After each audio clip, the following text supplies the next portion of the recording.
न्यायालय का उद्देश्य है न्याय करना, पर क्या न्याय और अन्याय के बीच के फर्क को समझने में इतना समय लेना चाहिए जिससे किसी इंसान का पूरा जीवन खत्म हो जाए? और अगर न्यायालय को समय लग रहा है, तो उन कानूनों का क्यों उपयोग नहीं किया गया जो मानव अधिकार या मौलिक अधिकार के पक्ष में हो? तो एक recent shocking delay of justice का इंसिडेंट सामने आया। एक 103 साल के इंसान को इंसाफ मिला है 43 इयर्स के बाद। Shocking, right? पर क्या ये इंसाफ है? 1977 में लखन सरोज, जो कि यूपी के कौशाम्बी डिस्ट्रिक्ट के रेसिडेंट थे, उनको अरेस्ट किया गया मर्डर के केस में।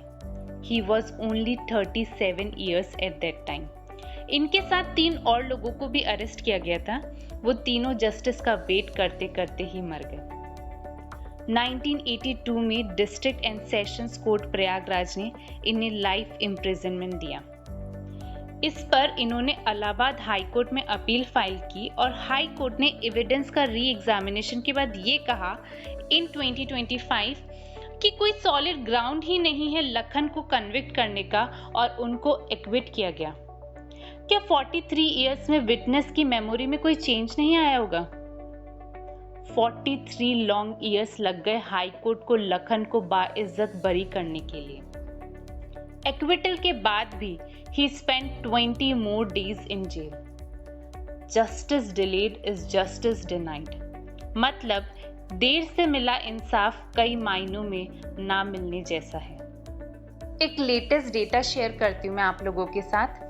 हाई कोर्ट में अप्रॉक्सीमेटली 2.52 लाख केसेस पेंडिंग है for more then 20 years. Nearly 62,000 cases 30 years से पेंडिंग है। उनमें से कुछ 1950s से पेंडिंग है। वहीं डिस्ट्रिक्ट और सबऑर्डिनेट कोर्ट्स में 4.9 लाख केसेस 20 से 30 साल से पेंडिंग है और over 1 lakh cases have been pending for more than 30 years. India में जितने 10 साल या उससे अबव साल से केसेस पेंडिंग है, उनमें 71% क्रिमिनल केसेस हैं।